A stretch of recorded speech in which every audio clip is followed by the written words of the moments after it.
Hello students, good afternoon to all of you. Welcome to my YouTube channel. This is Namrata Shukla. How are you? I hope आप सब लोग अच्छे होंगे और मन लगाकर पढ़ाई कर रहे होंगे. हम लोगों ने बायोमॉलिक्यूल्स स्टार्ट कर रखा है. बायोमॉलिक्यूल्स में अपने लास्ट लेक्चर में हमने इंट्रोडक्शन देख लिया है. बायोमॉलिक्यूल्स क्या होते हैं और बायोमॉलिक्यूल्स कितने प्रकार के होते हैं. ठीक है, बायोमॉलिक्यूल्स को हम सेपरेट किस तरह से कर सकते हैं किसी भी सेल से. ठीक है, तो हमने ये पढ़ा है कि बायोमॉलिक्यूल्स ऐसे मॉलिक्यूल्स होते हैं जो कि किसी भी लिविंग ऑर्गेनिज्म को उसका लाइफ सर्वाइव करने में हेल्प करते हैं. ठीक है, कुछ ऐसे मॉलिक्यूल्स जो कि किसी भी जीवित जंतु के लिए उसके लाइफ को सर्वाइव करने के लिए अति आवश्यक होते हैं, जैसे उनके उनके दिनचर्या की सारी क्रियाएं करने के लिए अति आवश्यक होते हैं. ऐसे मॉलिक्यूल्स को हम बायोमॉलिक्यूल्स कहते हैं. हमने इनके प्रकार को जान लिया है. ये मेनली 4 टाइप्स के होते हैं: एमिनो एसिड्स और मोनोसैकेराइड्स और लिपिड्स वगैरह और न्यूक्लिक एसिड. ये 4 प्रकार के होते हैं. तो आज हम एमिनो एसिड्स पढ़ेंगे, एमिनो एसिड्स के बारे में जानेंगे, एमिनो एसिड्स क्या होते हैं और ये कितने टाइप के होते हैं. तो चलिए स्टार्ट करते हैं. हम हेडिंग डालेंगे एमिनो एसिड्स. एक मिनट. Amino acids. अब सबसे पहले हम जानते हैं एमिनो एसिड्स होते क्या हैं. ये एक ऑर्गेनिक कंपाउंड होते हैं. कैसे कंपाउंड्स? ऑर्गेनिक कंपाउंड्स, जो कि हमारे जीवन में किसी भी लिविंग थिंग्स को जीवित रखने के लिए एक बहुत ही महत्वपूर्ण भूमिका निभाते हैं. ठीक है, ये एक ऑर्गेनिक कंपाउंड होते हैं जो कि कार्बन कंपाउंड होते हैं. कैसे? कार्बन कंपाउंड होते हैं और जिसमें एटलीस्ट एक कार्बोक्सिलिक ग्रुप और एक अमीनो ग्रुप पाया जाता है. कितना? एटलीस्ट एक कार्बोक्सिलिक ग्रुप, एक अमीनो ग्रुप पाया जाता है. और ये ऐसे कार्बन कंपाउंड होते हैं जो कि 4 वैलेंसी को प्रोवाइड करते हैं. 4 वैलेंसी बना करके रखते हैं. मींस एक कार्बन कंपाउंड्स में 4 डिफरेंट ग्रुप लगे होते हैं. कितने? 4 टाइप्स के डिफरेंट ग्रुप लगे होते हैं. तो चलिए हम इसको लिख लेते हैं. ठीक है, अमीनो एसिड्स क्या होते हैं? यहां पे हम लिखते हैं those organic compound, organic compounds which have at least one carboxylic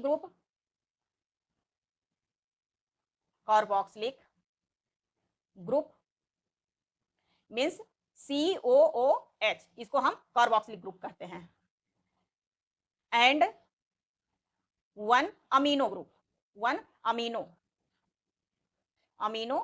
group NH2.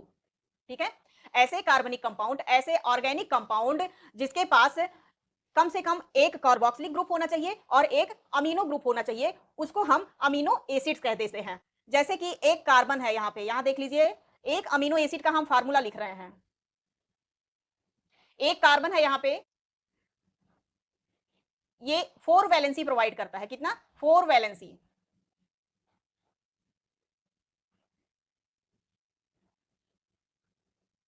यहां पे देखिए, ये 4 वैलेंसी, एक कार्बन के साथ 4 डिफरेंट टाइप के ग्रुप्स जुड़े हुए हैं. एक हाइड्रोजन ग्रुप, एक कार्बोक्सिलिक ग्रुप और एक अमीनो ग्रुप और एक आर ग्रुप. ये जो 4th ग्रुप है, चौथा ग्रुप है जो, ये वेरिएबल होता है.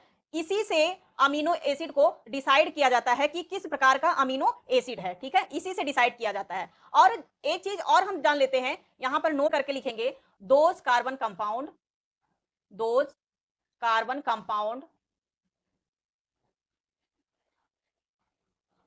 which have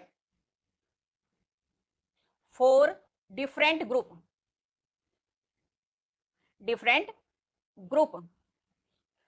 called as chiral carbon.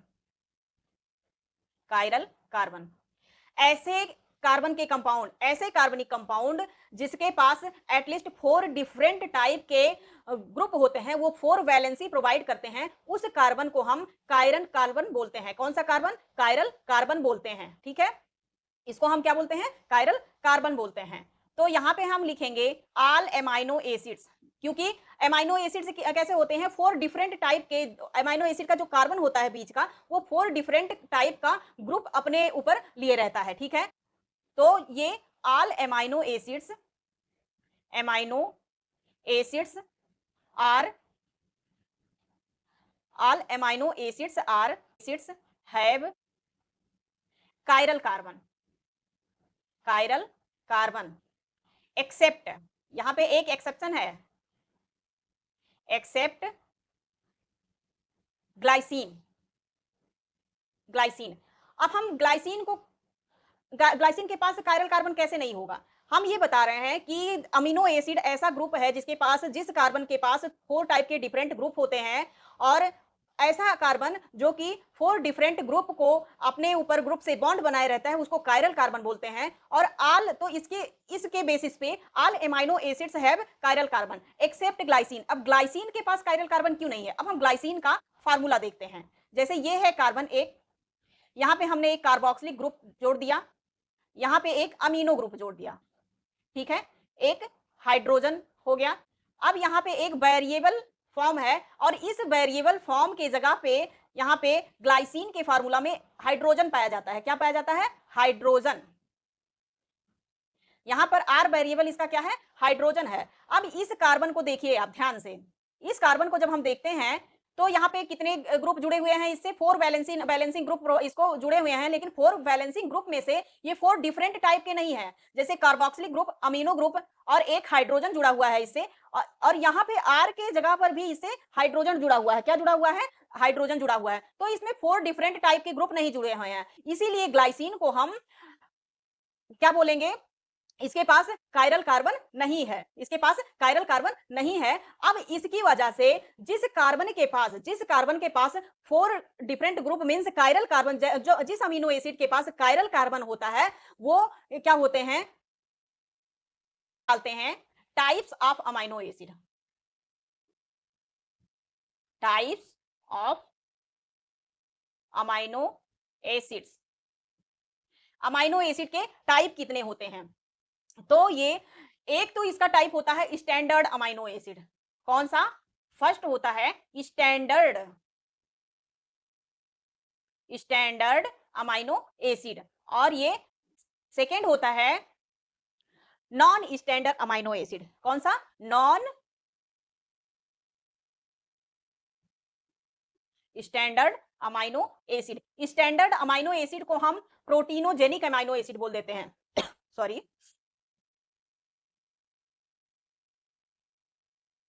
Proteinogenic amino acid, ठीक है। और इसको हम नॉन प्रोटीनोजेनिक अमीनो एसिड बोलते हैं, नॉन प्रोटीनोजेनिक अमीनो एसिड बोल देते हैं। अब इसे हम प्रोटीनोजेनिक अमीनो एसिड क्यों बोलते हैं? क्योंकि ये प्रोटीन फॉर्मेशन में पार्ट लेता है। ऐसा अमीनो एसिड जो कि प्रोटीन फॉर्मेशन में प्रोटीन्स बनाते हैं, उनको हम प्रोटीनोजेनिक या फिर स्टैंडर्ड अमीनो एसिड बोल देते हैं। और ये सेकेंड टाइप का amino acid non standard amino acid या फिर नॉन प्रोटीनोजेनिक अमीनो एसिड, ऐसे अमीनो एसिड जो कि प्रोटीन के फॉर्मेशन में पार्ट नहीं लेते हैं, प्रोटीन के फॉर्मेशन में पार्ट नहीं लेते हैं, उसको हम नॉन प्रोटीनोजेनिक अमीनो एसिड बोल देते हैं। जैसे कि ये हमें मोस्टली 3 देखने को मिलते हैं, और सारे होते हैं लेकिन मेनली हम 3 बता रहे हैं आपको। ये एक हो गया सिट्रुलिन, फर्स्ट हो गया सिट्रुलिन, ऑर्निथिन, और नंबर थर्ड हो गया GABA. GABA means gamma amino butyric acid, gamma amino butyric acid, ठीक है, गामा एमाइनो ब्यूटारिक एसिड। अब ये जो सिट्रुलिन और ऑर्निथिन है, ये सिट्रुलिन और ऑर्निथिन, यहां पे हम देख लेते हैं इसको। अभी स्टैंडर्ड अमीनो एसिड हम बाद में डिस्कस करेंगे। ये सिट्रुलिन और ऑर्निथिन, इसके बारे में हम देखते हैं। ये इसको हम कौन सा, अगर ये प्रोटीन के फॉर्मेशन में पार्ट नहीं लेते हैं तो हम ये कहां पर पार्ट लेते हैं? ये मेनली लीवर साइकिल में पार्ट लेते हैं। इनको हम ये कहां पे पार्ट लेते हैं? लीवर साइकिल, जिसे हम यूरिया साइकिल भी बोल देते हैं, यूरिया साइकिल। इसी को हम क्रेब्स हैंसलीट साइकिल बोल देते हैं, क्रेब्स हैंसलीट साइकिल। कैसा बोल देते हैं? क्रेब्स हैंसलीट साइकिल बोल देते हैं। कौन सा साइकिल? क्रेब्स हैंसलीट साइकिल बोल देते हैं। और इसी को हम इस ऑर्निथिन के बेस पर ऑर्निथिन साइकिल बोल देते हैं। क्या बोल देते हैं? ऑर्निथिन ऑर्निथिन साइकिल बोल देते हैं। ठीक है, तो ये रही नॉन प्रोटीनोजेनिक एमाइनो एसिड की बात। नॉन प्रोटीनोजेनिक एमाइनो एसिड में कौन कौन से एमाइनो एसिड आते हैं? सिट्रुलिन आता है, ऑर्निथिन आता है और गाबा आता है, means gamma amino butyric acid आता है। अब हम देखते हैं स्टैंडर्ड एमाइनो एसिड के बारे में। किसके बारे में? Standard amino acid. Standard amino acids, ठीक है, हम इसके बारे में देखते हैं। ये मोस्टली 3 तरह के होते हैं। कितने? 3 तरह के होते हैं। नंबर फर्स्ट हो जाता है acidic amino acid, acidic amino acid. Number second हो जाता है basic amino acid, basic amino acid. और नंबर थर्ड हो जाता है neutral amino acid, neutral amino acid. यहां पे हम देख लेते हैं। फर्स्ट क्या होता है? Acidic amino acid.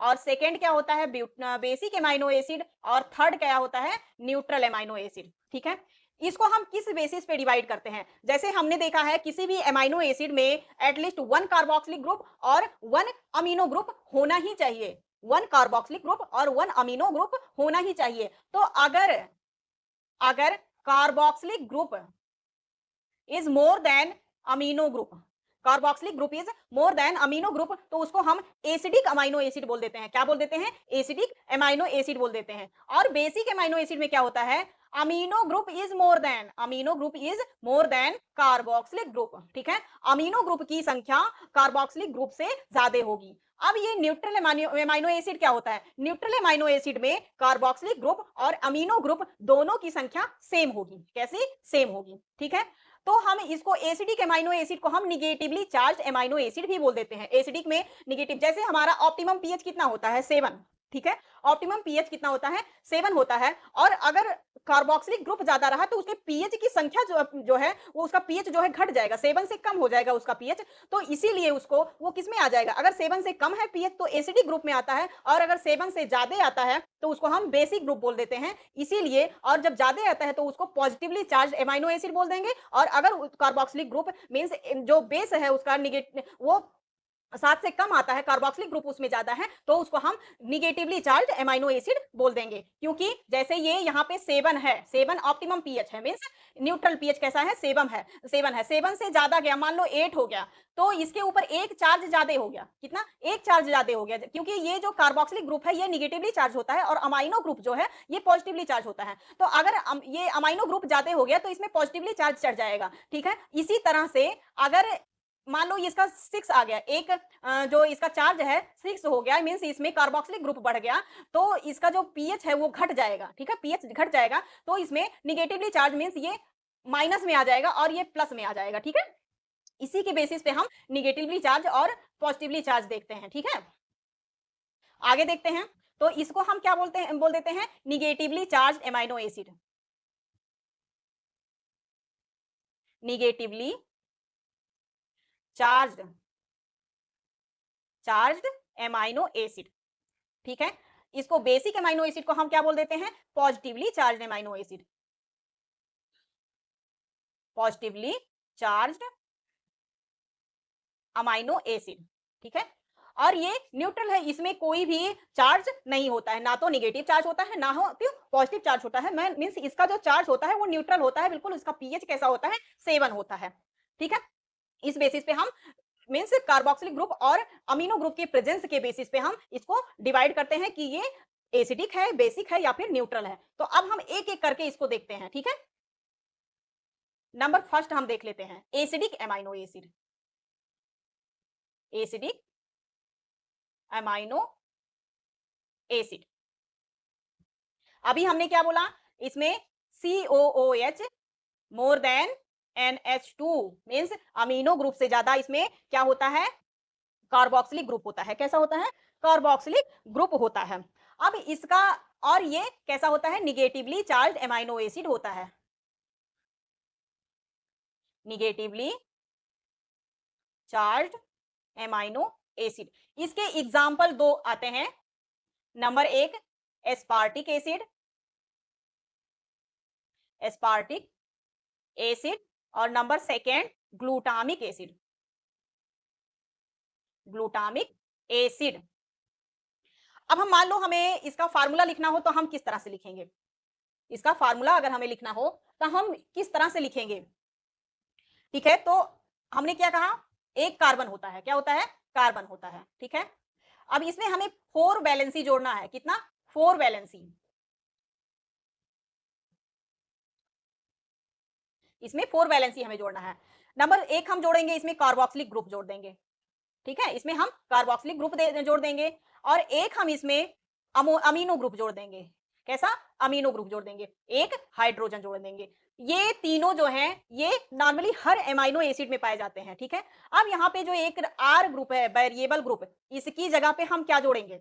इसकी जगह पे हम क्या जोड़ते हैं जो कि हमें एसिडिक एमिनो एसिड देखने को मिलता है या फिर बेसिक एमिनो एसिड देखने को मिलता है। तो अगर यहाँ पे अब हम ये चीज देखेंगे एसिडिक एमाइनो एसिड क्यों बना? COOH ज्यादा हो गया, क्या? COH कार्बोक्सिलिक ग्रुप ज्यादा हो गया। अब यहाँ पे अभी तो दोनों सेम दिखाई पड़ रहे हैं, ठीक है? एक कार्बोक्सिलिक ग्रुप है, एक अमीनो ग्रुप है। अब यहाँ पे हमें कार्बोक्सिलिक ग्रुप जोड़ना है, तो अगर हम CH2 COOH जोड़ देते हैं तो ये हो जाता है एस्पार्टिक एसिड। एस्पार्टिक एसिड, ठीक है? अगर R की जगह पर CH2 COOH जोड़ देते हैं तो ये क्या हो जाता है? एस्पार्टिक एसिड हो जाता है, ठीक है? क्या हो जाता है? एस्पार्टिक एसिड हो जाता है, ठीक है? इस तरह से हम अमाइनो एसिड का फार्मूला भी लिख सकते हैं। हमें क्या करना है? 3 बैलेंसी सेम होती है। 3 बैलेंसी कैसी होती है? सेम होती है, बस हमें डिफरेंट किस में रखना है? एक बैलेंसी जो कि R वेरिएबल ग्रुप होता है, उसमें अगर हम कार्बोक्सिलिक ग्रुप जोड़ते हैं तो वो अमाइनो एसिड हो जाता है, मींस एस्पार्टिक या ग्लूटामिक एसिड बन जाता है। और अभी हम ग्लूटामिक एसिड का भी फार्मूला आप लोगों को लिखकर दिखा दे रहे हैं, आप लोगों को समझा देंगे, ठीक है? आप लोगों को अच्छे से याद हो जाएगा फार्मूला। फार्मूला लिखने में बहुत ज्यादा डिफिकल्टी नहीं है, बस हमें उसका कॉन्सेप्ट समझ में आना चाहिए, ठीक है? और इसी आर के अब मान लीजिए हम यहाँ पे देख लेते हैं। एक मिनट, दोबारा से ले लिया। एक कार्बन लिया, ठीक है? एक कार्बन लिया, इसमें 3 ग्रुप जो है सेम जोड़ना है हमको।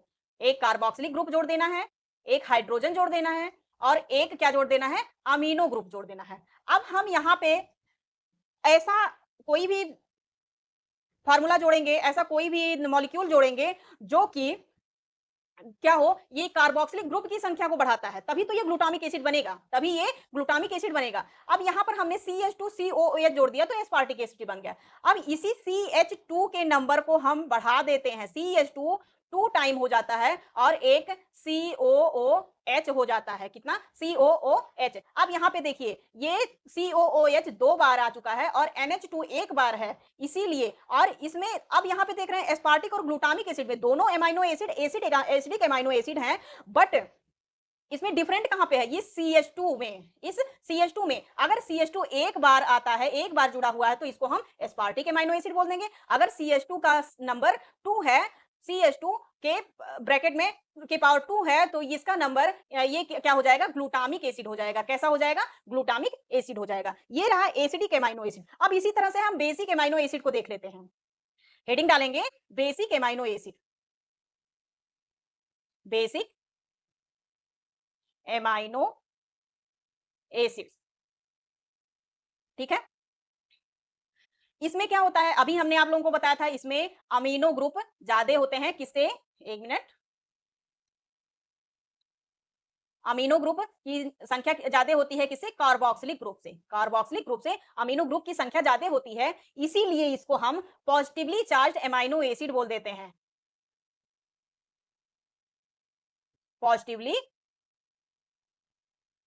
चार्ज्ड एमाइनो एसिड बोल देते हैं, क्योंकि इसमें जो पॉजिटिव की संख्या, जैसे ये एन आ गया, एन फॉर नाइट्रोजन। नाइट्रोजन अगर ज्यादा है तो बेस ज्यादा हो जाएगा ना, बेस ज्यादा हो जाएगा, और बेस ज्यादा है तो पीएच का जो मान है 7 से ज्यादा हो जाएगा। कैसा हो जाएगा? 7 से ज्यादा हो जाएगा, इसीलिए इसको बेसिक एमाइनो एसिड बोल देंगे। और इसमें जो चार्ज है वो पॉजिटिव हो जाएगा, मींस NH2 की संख्या ज्यादा हो जाएगी, ठीक है? और इसमें मेनली 2 अमाइनो एसिड इसमें भी आते हैं। कौन कौन से आते हैं? इसमें 3 amino acid, sorry, 3 amino acids आते हैं। नंबर 1 आ जाता है लाइसिन। लाइसिन अलग उससे लिखते हैं, क्या आ जाता है? लाइसिन। इसमें और एक आ जाता है आर्जिनिन। आर्जिनिन। एक आ जाता है इसमें हिस्टिडीन। हिस्टिडीन, ठीक है?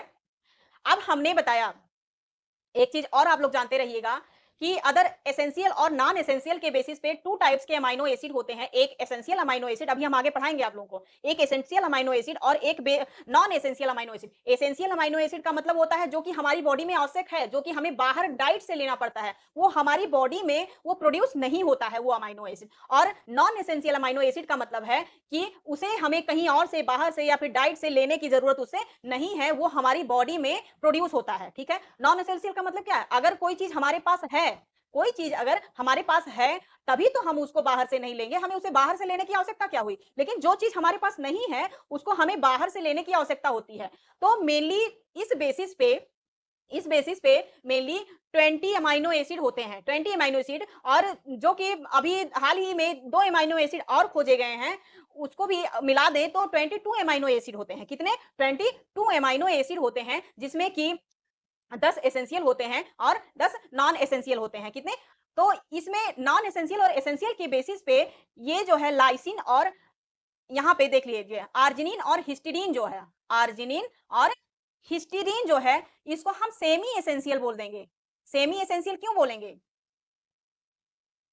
सेमी एसेंशियल इसलिए बोलेंगे क्योंकि ये केवल बच्चों में इसकी जरूरत होती है, बच्चों में इसकी जरूरत। अभी हम एसेंशियल अमाइनो एसिड और नॉन एसेंशियल अमाइनो एसिड को भी लिखाएंगे तो आपको अच्छे से समझ में आ जाएगा कि किस तरह से होता है ये। ठीक है, तो सेमी एसेंशियल अमाइनो एसिड, इसका मतलब ये एडल्ट में पाया जाता है, एडल्ट में ये प्रोड्यूस होता है, बट ये बच्चों में प्रोड्यूस नहीं होता है। इसी वजह से इसको हम सेमी एसेंशियल अमाइनो एसिड की, बच्चे छोटे हैं तब तो इस अमाइनो एसिड की जरूरत पड़ी, लेकिन जब बच्चे एडल्ट के रूप में हो गए तो उनको इस अमाइनो एसिड की जरूरत नहीं होती है। ये आर्जिनिन और हिस्टिडीन उनकी बॉडी में प्रोड्यूस होने लगते हैं। ठीक है, उनकी बॉडी में प्रोड्यूस होने लगते हैं, इसीलिए इसको हम सेमी एसेंशियल अमाइनो एसिड बोलते हैं। ठीक है, ओनली यहाँ पे लिख लेंगे, only require for children, only require for children. ठीक है, अब यहाँ पे देखेंगे ये लाइसिन और आर्जिनिन, यहाँ पे इससे हम इसको देख ले रहे हैं। लाइसिन और आर्जिनिन ये दोनों हिस्टोन प्रोटीन हैं। कैसे? Histone protein.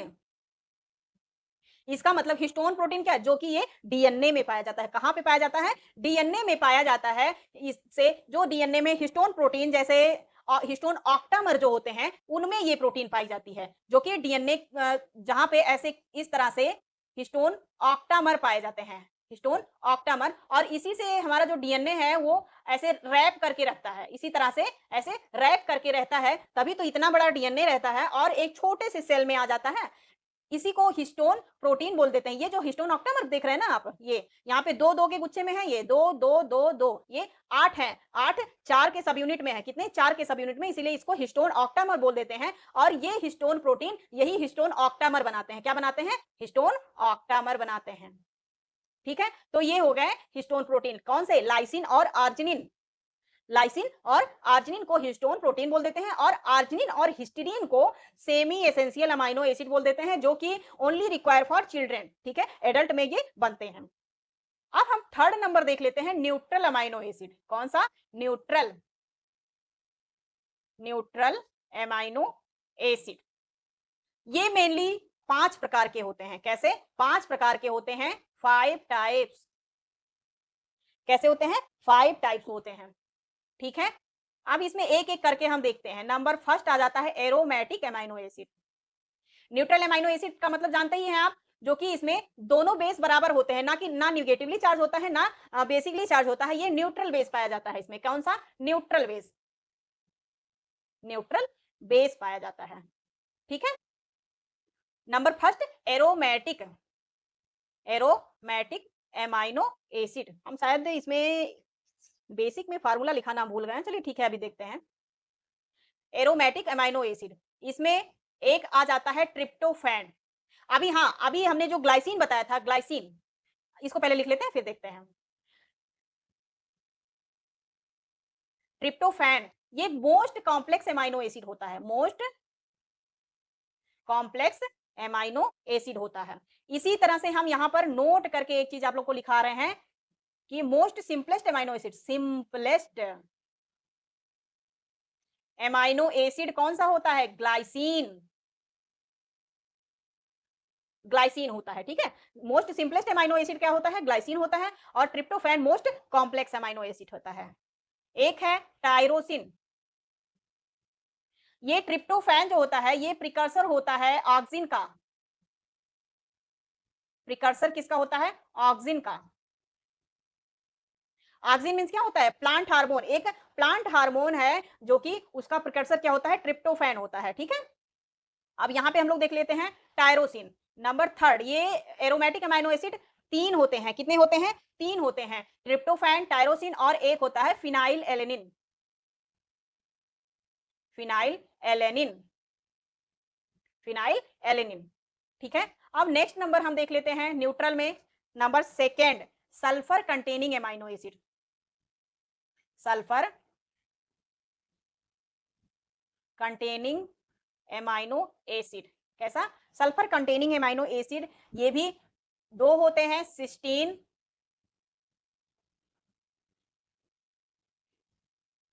सिस्टीन और एक मेथियोनिन। मेथियोनिन, सिस्टीन जो है ये हार्डेस्ट एमाइनो एसिड है, hardest amino acid, hardest amino acid, जो कि हमारे बालों में, नाखून वगैरह में, जानवर के खुर में, इन सब में पाया जाता है, ये हार्डेस्ट एमाइनो एसिड है। और ये मेथियोनिन, अब इसका फार्मूला हम देख लेते हैं एक बार। ये सल्फर कंटेनिंग, फार्मूला हम कैसे लिखेंगे एमाइनो एसिड का, एक कार्बन, कार्बोक्सिलिक ग्रुप, एक कार्बन लेंगे, उसके ऊपर 4 वैलेंसी हमको जोड़ना है, कौन कौन सा, एक कार्बोक्सिलिक ग्रुप रहेगा, और एक अमीनो ग्रुप रहेगा, एक हाइड्रोजन रहेगा, एक आर ग्रुप रहेगा। अब ये आर की जगह पर क्या रहेगा, ये चीज देख लेते हैं हम लोग। यहां पर ये हम बता रहे हैं सल्फर कंटेनिंग एमाइनो एसिड। अब सल्फर कंटेनिंग एमाइनो एसिड हम लोग जोड़ देते हैं, तो ये यहाँ पे हम लिख देंगे CH2SH, यहाँ पे S आ गया, देखो सल्फर आ गया, यहाँ पर क्या आ गया, सल्फर आ गया। अब इसको हम बोल देते हैं सिस्टीन, क्या बोल देते हैं, सिस्टीन, ठीक है। ये हो गया cysteine, sulphur containing amino acid means ये आर जो वेरिएबल है यहाँ पर CH2SH आ गया है। अब नेक्स्ट नंबर हम इसी तरह से मेथियोनिन का भी हम लिख लेंगे, ठीक है। अब नेक्स्ट नंबर देख लेते हैं, सल्फर एरोमेटिक हो गया, सल्फर कंटेनिंग हो गया, और एक hydroxyl containing amino acid, hydroxyl containing amino acid, ठीक है, हाइड्रोक्सिल कंटेनिंग अमाइनो एसिड। इसका एग्जांपल हम लोग देख लेते हैं, ये हो गया सेरीन, सेरीन नंबर सेकेंड हो गया, ये नंबर फर्स्ट है थ्रियोनिन, थ्रियोनिन, ठीक है, क्या हो गया, सेरीन और थ्रियोनिन हो गया।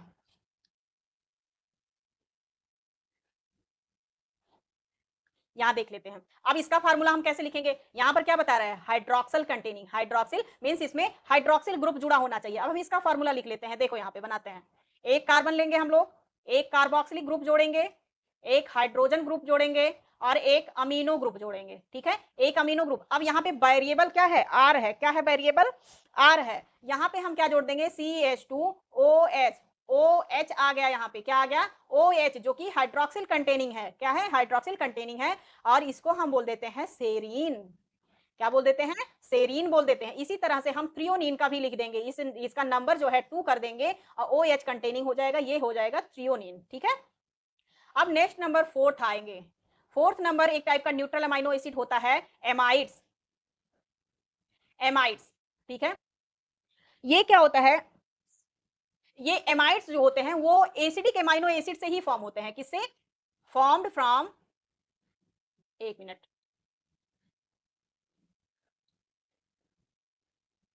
फॉर्म्ड फ्रॉम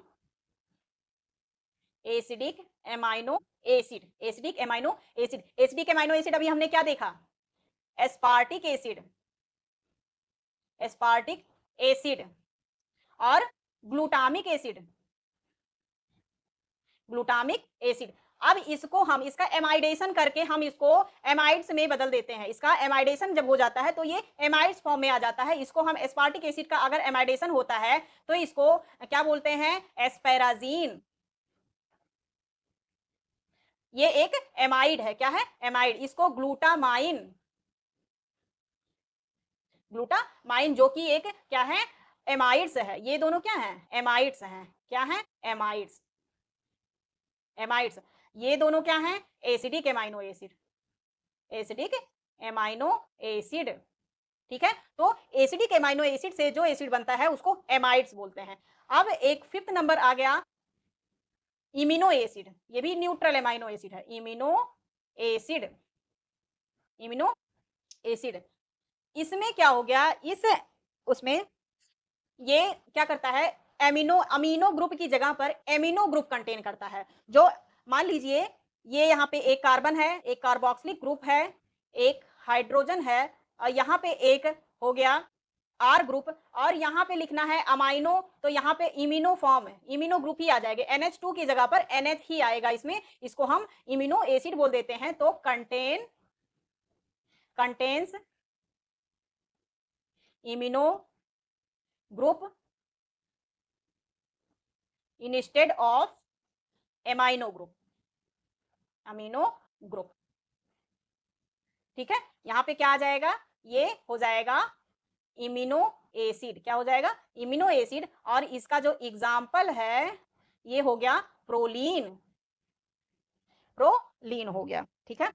तो ये रहे एमाइनो एसिड्स और एमाइनो एसिड्स के टाइप। अब जो दो तरह के एसेंशियल और नॉन एसेंशियल अमाइनो एसिड हैं, इसे हम नेक्स्ट क्लास में कवर करेंगे। तब तक के लिए आप लोग अपना रिवीजन करते रहिएगा।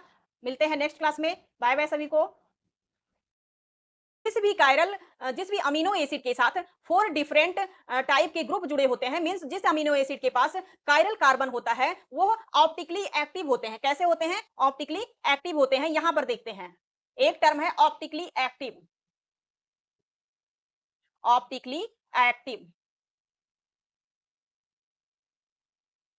Which amino acid, which amino acid have chiral carbon, chiral chiral carbon act, ये कैसे होते हैं? ऑप्टिकली एक्टिव होते हैं। बट इसमें जो ग्लाइसिन होता है, अब यहाँ पे ग्लाइसिन, ग्लाइसिन कैसा होता है? ऑप्टिकली इनएक्टिव होता है। ऑप्टिकली इनएक्टिव होता है। कैसा होता है? Optically optically inactive, optically inactive होता है। यहाँ पे हम देखेंगे कुछ अमाइनो एसिड्स देखेंगे जो कि आर वेरिएबल ग्रुप होता है, उसके बेसिस पे कुछ अमाइनो एसिड देखेंगे। जैसे यहाँ पे हमने एक अमाइनो एसिड का हम फार्मूला देखने जा रहे हैं इस तरह से। अब ये क्या है? आर वेरिएबल है। आर कैसा होता है? वेरिएबल। इसका मतलब होता है आर के बेस पर भी ही हम अमाइनो एसिड को डिफरेंट डिफरेंट अमाइनो एसिड में उसको देख सकते हैं, डिफरेंट डिफरेंट नाम दे सकते हैं उसका, ठीक है? अगर आर ग्रुप की जगह पर एच है तो इसको हम ग्लाइसिन बोलेंगे। क्या बोलेंगे? ग्लाइसिन, ठीक है? अगर इसी आर ग्रुप की जगह पर CH3 है, क्या है? CH3, तो इसको हम क्या बोल देंगे? एलेनिन। क्या बोल देंगे? एलेनिन। और अगर इसी एमाइनो एसिड के जगह पर क्या है? CH2SH, इसका मतलब होता है sulphur containing amino acid, sulphur containing amino acid, तो इसका मतलब हो जाएगा सिस्टीन, सिस्टीन या फिर मेथियोनिन, मेथियोनिन हो जाएगा, ठीक है? अगर आर ग्रुप की जगह पर CH2SH हो जाएगा, मींस ये सल्फर कंटेनिंग अमाइनो एसिड बन जाएंगे जो कि सिस्टीन और मेथियोनिन होते हैं। और अगर इसी आर की जगह पर एक हाइड्रोक्साइड कंटेनिंग अमाइनो एसिड हो जाएगा, CH2OH जुड़ जाएगा। अगर इस आर की जगह पर, आर वेरिएबल की जगह पर CH2OH हो जाएगा तो इसको हम हाइड्रोक्सिल कंटेनिंग अमाइनो एसिड बोलेंगे। Hydroxyl, hydroxyl containing, containing amino acid, जिसे हम सेरीन बोल देंगे, सेरीन, या फिर यहीं पर थ्रियोनीन हो जाएगा, थ्रियोनीन हो जाएगा। तो ये आर ग्रुप के बेस पर, आर वेरिएबल के ग्रुप बेस पर हम कुछ अमाइनो एसिड देख लिए कि अगर आर की जगह पर एच रखते हैं तो ये ग्लाइसिन का फार्मूला हो जाएगा। किसका फार्मूला? अगर हम किसी भी अमाइनो एसिड का फार्मूला अगर रखने को, तो हमें बस ये आर एच का ध्यान देना पड़ेगा। किसका? आर एच का ध्यान देना पड़ेगा। अगर आर की जगह पर एच है तो वो ग्लाइसिन हो जाएगा, अगर आर की जगह पर सी एच थ्री है तो वो एलेनिन हो जाएगा, और अगर आर की जगह पर C H two S H है तो ये सिस्टीन या फिर मेथियोनिन हो जाएगा। ये सिस्टीन और मेथियोनिन ये अपनी सिस्टीन के नंबर पर डिवाइड करेंगे। ये जो CH2SH ग्रुप है इसके नंबर पर, इसके इसी बेसिस पर इसका नाम दिया जाएगा, ठीक है। और CH2OH ये हाइड्रोक्सिल कंटेनिंग एमाइनो एसिड हो जाएंगे, जिसे हम, जो कि दो होते हैं, सेरीन और थ्रियोनिन।